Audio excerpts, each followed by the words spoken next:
May listahan ako sinulat noon. Ang sabi ko, ito sana ang aking kasama hanggang sa aking pagtanda. Gusto ko maganda, iyong payap at kalma,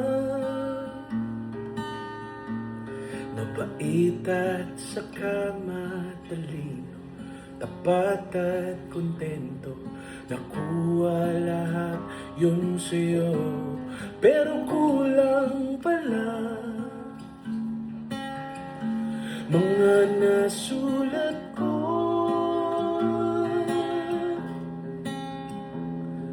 Ika'y dumating sa oras natin, higit pa sa mga dalangin. Kahit di mo alam, ikaw na ang laman ng aking mga panalangin. Hiling ko sa langit na sana